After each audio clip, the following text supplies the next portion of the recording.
ओम श्री साई राम समस्तंक सप्रेम साई राम। आपण माने जानिथिबे जे भगवान श्री सत्यसाई बाबा विषय अनेक पुस्तक सब रचना होईछि। केउठी भगवान महिमा वर्णना करा जायछि, केउठी तांकर चमत्कार उपरे कोनोसी गोटे सुंदर बही लिखा जायछि, तो केउठी भगवान दिव्य संभाषण उपरे बही होईछि। तो आज आमे एभली एक पुस्तक विषय रे आमे जानिबा एवं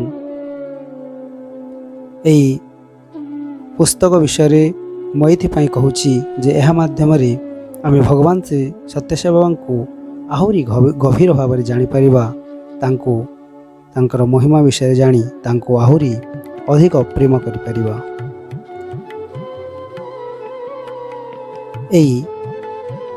पुस्तक जहाँ विषय में कहवाक जाऊँगी, पुस्तकर ना है श्री सत्यसाई और साधु सन्थ।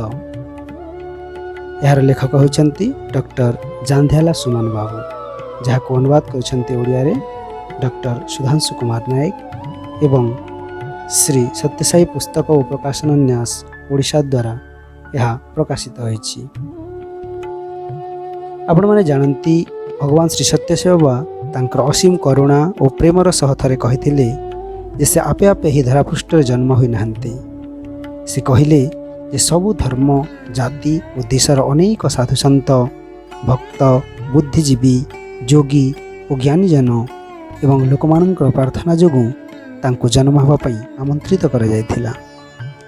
आउ थरे 2005 रे प्रशांति निलयम रे नवरात्रि उत्सव अवसर रे एक संभाषण दी भगवान बाबा कहिले इसे हिमालय रे वशिष्ठ गुहारे पुरुषोत्तमानंद स्वामी को दर्शन देथिले।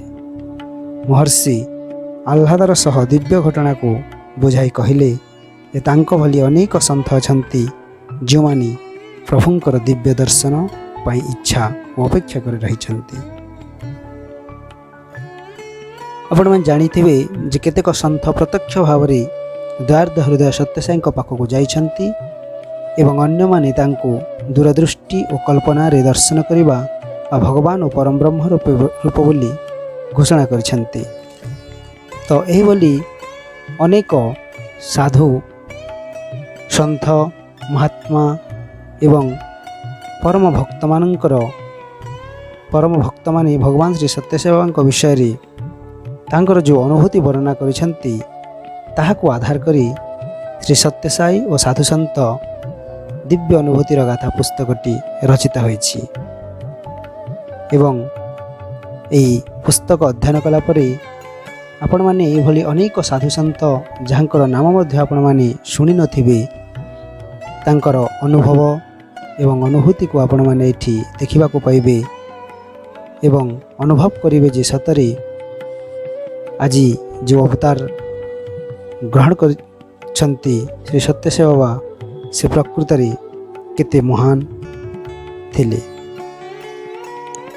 बाबा तांकर करुणा वर्षा करी आम सहित संपृक्त होइथिबारु आमको तांकर प्रेम और स्नेह प्रदान करथिबारु आमे जीवन सारा तांक निकट रे ऋणी। तो एही पुस्तक अध्ययन करी एही पुस्तक माध्यम रे आउ अनेक योगी सन्तंकर मध्य जहा रहिछि तांकर अनुभूति आमे एही पुस्तक माध्यम रे जानि परिबा। एवं आउटे आश्चर्यर जिनिस जे एही पुस्तक रचना करबा पई निजे बाबा ही परोक्ष भाव रे लेखकों को सहाय्य करथिले। काहेकि ना से जेते बेले वंकावधूत चरित्रटी से लिखिबा को एही पुस्तक रे स्थानित करबा को चाहिए तांको विषय रे सेते बेले जणे तांकर अज्ञात बंधु अनंतपुर जिल्लार मडकसिरारू श्री शंकर गालू श्रीनिवासलू तांको पाखक वंकावधूत लीलालु पुस्तक पठाइथिले। से जेतेले माताजी कृष्णप्रिया संबंध रे सूचना किभली पाइबे बोली भाबुछंती से खंडे पुराना सनातन सारथी एमिति लेउटाइछंती एवं देखिले जे सेठी माताजी कृष्णप्रिया विषय लिखा हिछि।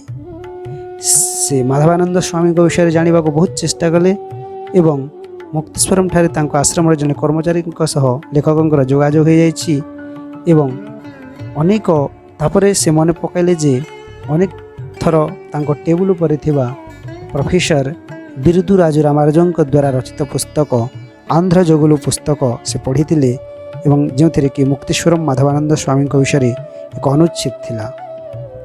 तेणुक देखा गले यह भगवान श्री सत्यसेवा एक आशीर्वाद यह पुस्तक एवं यह पुस्तक आपण मैंने देखा पाइबे जे प्राय 67टी साधु संत विषय एवं भगवान भक्त मान विषय ये अनुभूति स्थानित होती जो मध्य भक्त आरंभ कर श्री भगवान महाराज स्वामी अमृतानंद आरंभ कर स्वामी वामदेव महाराज महर्षि भृगु बाबा आरंभ कर माता श्री कृष्णबाई श्री उल्फ मैसिंग आरंभ कर श्री राघवेंद्र स्वामीजी श्री शिवजोगी महाराज श्री श्री रविशंकर गुरुजी से माने बाबा को नहीं स्वस्व अनुभूति जहाँ कहते पुस्तक स्थानित कर यार शेष अध्याय जोटा अच्छी से भगवान श्री सत्यसेवा विषय महर्षि माने जो भविष्यवाणी देते जो अगस्त्य नाड़ी बुद्ध नाड़ी शुक्र नाड़ी ब्रह्मणा नाड़ी शुक नाड़ी भृगु संहिता इत्यादि जैमिनी महाभारत भरद्वाज नाड़ी इत्यादि जो सब दि जाइए से सबू जिनिस ये स्थानित होती। तेणु मु आशा करुच्ची आपण मैंने श्री सत्यसाई और साधु सन्थ दिव्य अनुभूतिर गाथा पाठक पुस्तक भगवान बाबा संपर्क में अनेक विशाल तथ्य जानीपर एवं तांकर महिमा को जानी आपण मैंने निज हृदय भितर आनंदर उपलब्धि करें। श्री सत्यसाई सत्साहित्य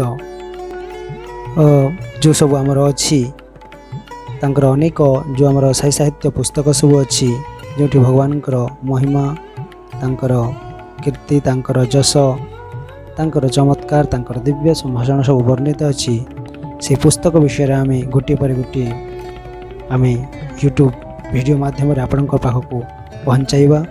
तेणु मुझे अनुरोध करी दयाकोरी मोर यह चैनल साई प्रेम कथा को आपण मैंने सब्सक्राइब करंतु एवं वीडियोटी को लाइक एवं शेयर करंतु जहाद्वारा कि भगवान बाबा विषय आहरी अधिकाधिक लोक ज्ञात हो पारे।